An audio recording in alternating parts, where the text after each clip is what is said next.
지난 8일 이재명 대표와 싱하이민 중한 중국 대사는 대한민국 국민의 자존심을 부끄럽게 만들었습니다. G8에 거론될 정도로 세계적 위상과 경쟁력을 인정받고 있는 대한민국의 국격을 손상시켰습니다. 절대 다수 의석수를 가지고 있는 국회 제1당의 대표가 중국 대사의 중화 4대주의 일장 연설에 두 손을 공손하게 모으고 경청했습니다. 이재명 대표는 심지어 미소를 보이며 맞장구 치고 민주당 참모들은 중국 대사의 발언을 마치 교실을 받들듯이 받아 적기까지 했습니다.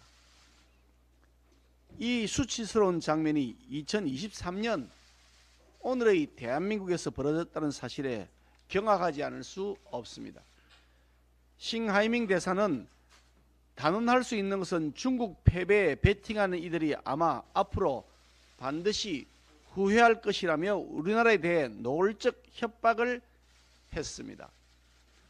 오만불손한 발언이자 국장급이라는 일개 대사가 주재국을 향해 보복하겠다는 것으로 무례하게 짝이 없는 발언입니다.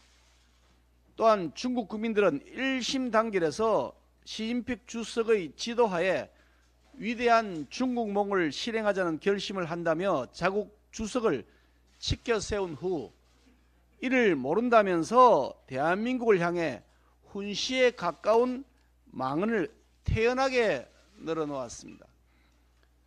한국이 대중국 협력에 대한 믿음을 굳건히 하고 중국 시장과 산업 구조의 변화에 순응하면 중국 경제 성장의 보너스를 지속적으로 누릴 수 있기를 믿는다라는 싱하이밍 대사의 발언은 양국의 경제 교류가 마치 중국의 일방적 시혜에서 비롯된다는 것처럼 그릇된 인식이 깔려 있음을 확인하게 했습니다.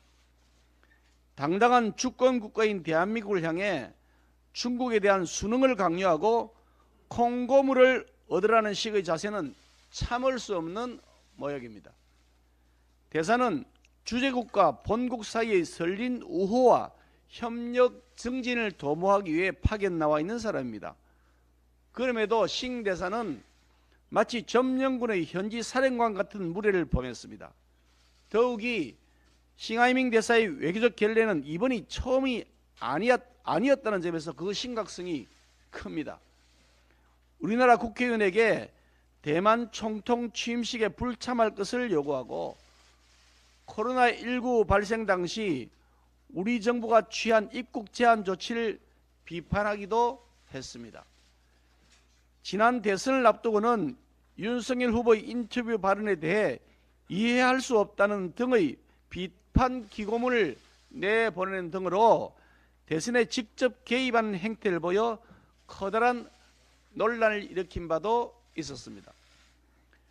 대한민국의 선거에 개입하고 우리 정부의 외교 정책에 대한 일방적 폄훼와 오만한 언행을 수시로 보이고 심지어 내정 간섭까지 일삼았습니다.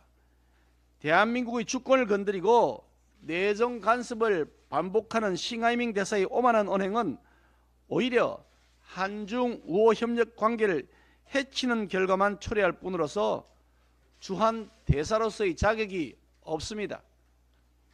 중국은 우리 정부가 싱하이밍 대사를 초치하자 주중 한국 대사를 불러 항의하는 어처구니 없는 태도를 보였지만 사태를 촉발했던 민주당은 이번에도 침묵으로 일관하고 있습니다. 오히려 민주당이 중국 대사관의 홍보국을 자처한 듯 중국 대사의 막말이 담긴 영상을 민주당의 공식 유튜브 채널에 버젓이 업로드 시켜놓은 상태로 유지하면서 국민들의 분노를 더욱 부채질하고 있습니다. 이재명 대표와 민주당이 그 임기 내내 중국 눈치 보기에 바빴던 문재인 정부의 실패한 외교 전략을 그대로 반복하고 있는 것입니다. 싱하이밍 대사의 과거 은행 논란을 모르지 않을 이재명 대표가 중국 대사에게 우리나라 국내 정치에 관여하라고 멍석을 깔아준 행동은 그냥 넘어갈 수 없는 결정적 실책입니다. 이재명 대표와 민주당은 중국을 끌어들여 정부와 각을 세우고 정쟁만 키우려는 정치적 계산이었겠지만 우리 국민의 분노만 일으키고 민주당의 무능함을 여실히 보여준 결과일 뿐입니다. 이재명 대표와 민주당은 외교적 국익보다 당리당략을 우선으로 삼은 운동권식 날가 빠진 패습을 도대체 언제쯤에나 청산할 것입니까? 이재명 대표에게 묻습니다. 이재명 대표는 도대체 어느 나라 정치인이고 어느 나라 정당의 대표입니까? 중국 공산당 한국 지부 지부장인지 제1야당 대표인지 입장을 분명히 하시기 바랍니다. 이번에는 이재명 대표가 답할 차례입니다. 체포 동의안 관련해서 말씀드리겠습니다.